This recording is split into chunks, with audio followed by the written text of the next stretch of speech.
Picture the North Atlantic. In February, the USS Gerald I. Ford is cutting through waves, hitting 40 feet high. That is a 4-story building of water, slamming into the bow every 30 seconds, causing the ship to pitch 30 feet, bow to stern, and roll 15 degrees from side to side.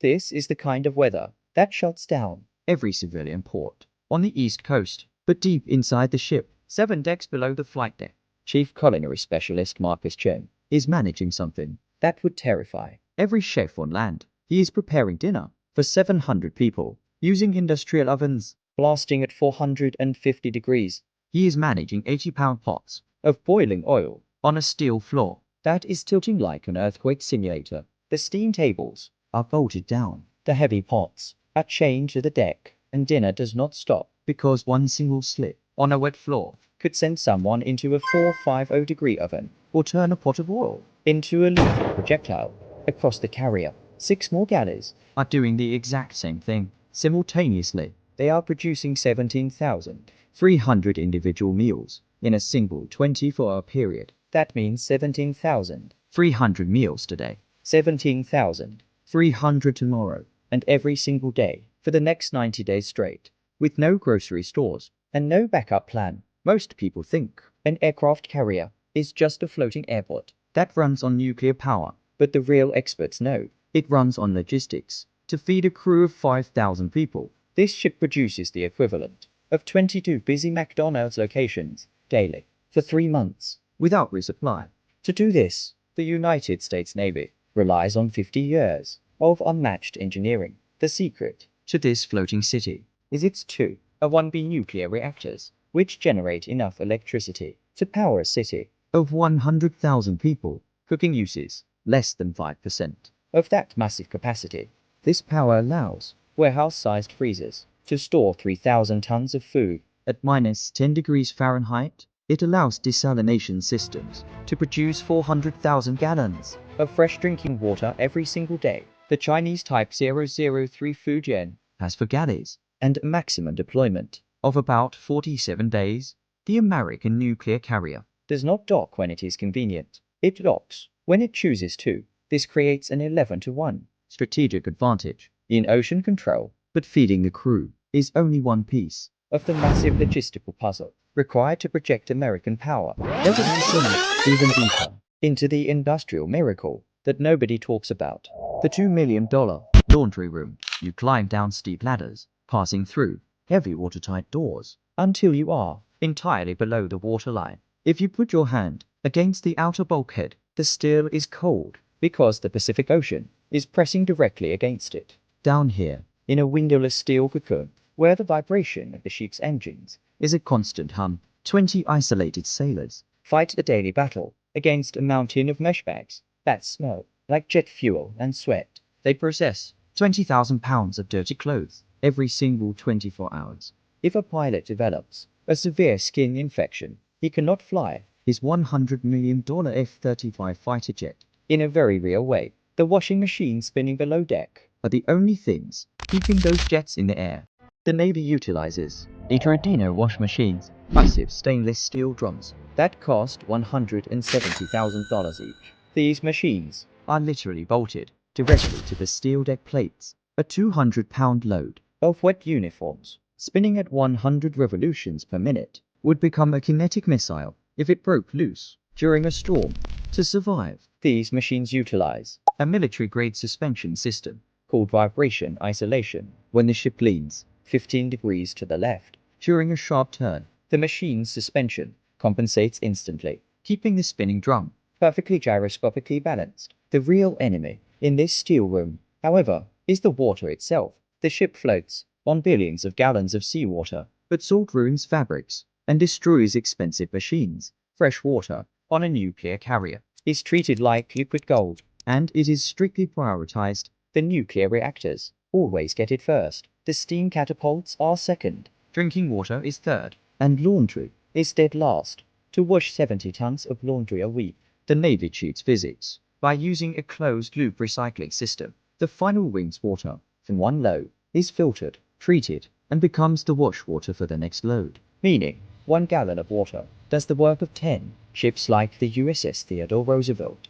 have also installed readiness units, which inject ozone gas directly into cold water. This kills bacteria, destroys odors, and breaks down stains instantly, without the need to heat the water, saving massive amounts of reactor energy. But before a single uniform enters the wash, the crew must perform a critical flood check. Sailors are notorious for leaving pens, knives, flash drives, and even live ammunition in their pockets. If a disposable lighter makes it into a dryer, blasting 180-degree heat, it becomes a bomb. A limbs fire in the ship's ventilation ducts is one of the most terrifying emergencies imaginable. So the laundry crew essentially acts as a bomb disposal unit, filling every mesh bag to prevent disaster. Because of the brutal conditions, pulling 12-hour shifts in the pit where temperatures hit 100 degrees Fahrenheit and humidity is near 100%. The laundry room becomes the hub of the ship's underground economy. In the Navy, this is called horse trading. An enlisted cook might trade a tray of fresh-baked cookies or a steak at midnight just to get their uniform magically starched and pressed for an inspection. The supply guys might get the laundry crew new boots, and the laundry crew washes their sleeping bags in return. Yet, the absolute greatest threat to these supercarriers isn't Chinese hypersonic missiles, Russian submarines, or deep-sea mines. It is calcium carbonate and a $3 pack of gas station baby wipes. The USS Gerald I. Ford utilizes 493 vacuum-powered toilets that will waste through narrow pipes at highway speeds of 37 to 60 miles per hour. This system is incredibly efficient, using just half a gallon of water per flush instead of 5, which saves millions of gallons. But it creates a chemical nightmare that no one anticipated. Carrier toilets flush with seawater, while human urine contains uric acid. When these mix inside the vacuum pipes, they form calcium carbonate, turning into solid limestone that slowly calcifies the ship's veins, shrinking a 2-inch diameter pipe down to less than 1 inch. It is exactly like cholesterol blocking a human artery. Now, add synthetic baby wipes to the equation. Regular toilet paper disintegrates in 30 seconds, but polyester and polypropylene wipes do not fall apart when flushed. These wipes get sucked through the pipes until they snag on the jagged calcium buildup, acting like a net and creating what engineers call a rag blockage. The vacuum system's grinders are helpless, and the resulting dam causes total system failure. In October 2011, aboard the USS George H.W. Bush, 423 toilets failed simultaneously, resulting in an 86% failure rate. For a crew of 4,800 people, lines for the few working bathrooms stretched 30 people deep, with wait times hitting 45 minutes. Exhausted sailors operating billion-dollar technology on just 4 hours of sleep were forced to choose between sleeping and waiting in line. Many chose to hold their bladders, leading to an explosion of urinary tract infections. The crisis became so severe that the Navy had to distribute white bags, portable plastic toilet kits. The most horrifying outcome of these blockages is a pressure reversal, known as a brown eruption. When pipes get blocked, raw sewage violently explodes backward, blowing the toilet seat of its hinges. Because you cannot snake out pipes filled with solid concrete, the Navy's only solution is to pump thousands of gallons of concentrated industrial acid through the waste system. A single specialized acid flush costs $400,000. The Ford-class carriers require roughly 4 of these acid flushes every single year, meaning the Navy spends about $1.6 million annually just to keep the toilets flushing. The men and women bearing the physical brunt are the hull technicians, known as turd chasers. While pilots achieve glory, these sailors spend their careers crawling through the darkest, deepest parts of the ship, manually feeding 164-foot snake cables into pipes. They work in cool spaces, barely tall enough to crouch, where temperatures reach 120 degrees.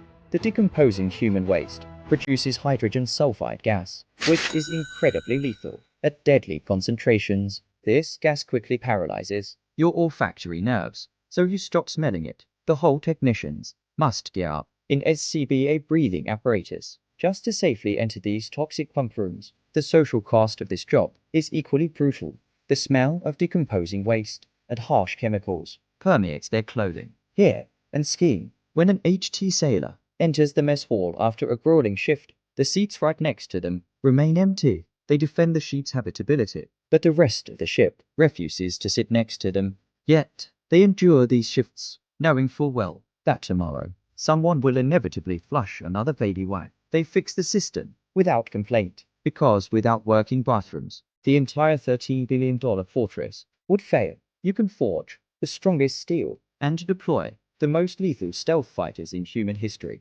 You can possess nuclear reactors that provide unlimited propulsion for 2 decades. But naval supremacy does not run on atom splitting alone. It runs on 17,000 meals, cooked while the floor tilts 30 feet in a hurricane. It runs on 20,000 pounds of toxic uniforms, meticulously washed without a single drop of fresh seawater. And it runs on the grueling, invisible labor of sailors, fighting concrete hard sewage in the sweltering dark. That invisible engineering and relentless human logistics are the only things keeping 5,000 Americans combat ready. The unglamorous reality of maintaining the human machine is the true, unbreakable foundation of American ocean dominance.